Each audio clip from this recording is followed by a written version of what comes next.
the hardest part of being an artist wasn't before I was signed. It was once I got signed. That was when I had to grind the hardest, which is usually when you think you can let up a little bit because you have a major machine backing you. Not the case. I mean, you know, I'm pretty out there with everything that goes on behind the scenes with me. I'm pretty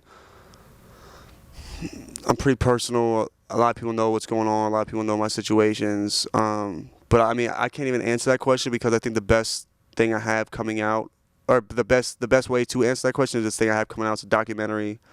And I mean, you want to talk about like juicy, like, oh shit, I didn't even know I didn't even know it was like that. Like, you want to talk about like that? This documentary shows that to the T. You know, it shows a side of Puff we haven't seen, a side of myself we haven't seen, a side of, you know, my management we haven't seen. You know, it just shows what really goes into trying to make a big impact in music, and how hard it is when you have like this kid you believe is going to be a superstar and blow up like this. You know, it shows like what happens when it doesn't go like that. We all thought it was gonna, like, my success was gonna be immediate, and I mean, and it's so slow. You know, it's like, you know, we thought a year now, we thought we were gonna be in the BET Awards, winning awards, and it was same with everything else. So, you know, all of this, the journey to chasing a dream is definitely what makes actually achieving the dream much better. Me and Puff definitely do not always get along, you know. But like, Puff always has my best interest in his mind, in his heart. So, but then also you gotta think about, man, like, me and Puff live completely different lifestyles. You know, the one thing we have in common is like the hot-headedness, you know. And so like, well, you know, he kind of steps in when he sees me making the same mistakes he was making. You know, and what damaged his brand back when he was younger. You know, he tries to keep me away from doing the same thing with my brand. And sometimes I listen, sometimes I don't. Sometimes I have to feel the wrath after I mess up. But I mean, I think that's cooler than someone that just letting me fall all the way on my face before, you know, he'll like, you know. I mean, and he also fights for me too, though. It's not all bad, you know. I think, like, you know, a lot of times it's funny, you know, whenever we're in the same city, we always link up. But like I said, man, it's just two different lifestyles. Really, like, it's hard for me to not be starstruck when I'm around Puff. It's really awkward to be like, I'm telling you right now, man, it's so awkward to be on like the same, like, to be on the couch and be talking to Puff, and like, you make a joke and he's like,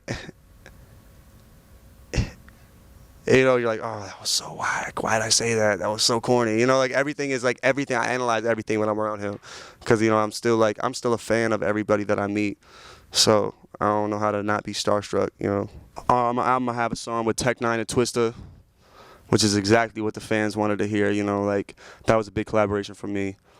I got Bun B on there. I got Lil Jon on there. Oof, the song me and Lil Jon got is called Lace Up.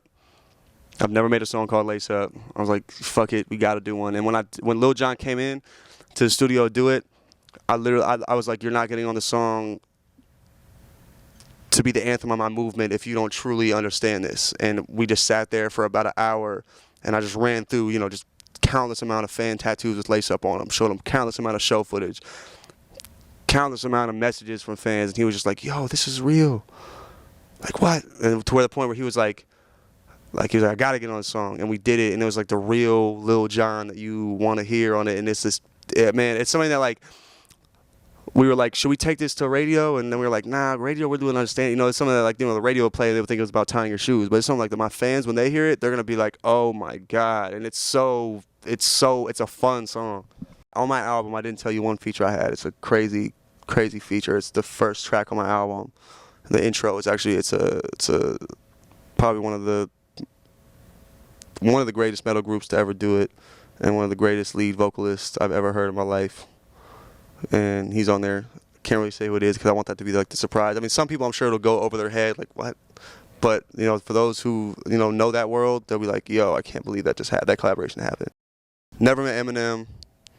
Really want to. Obviously, that would be a fan favorite if an MGK Eminem song ever went down. I mean, the best rapper alive, in my opinion. Is that kind of your dream collaboration? Yeah, I think the DMX and MGK thing was a dream collaboration. and next to that was the Eminem and MGK collaboration. So like, you know, if those two could be knocked off, I don't have any more on my bucket list really.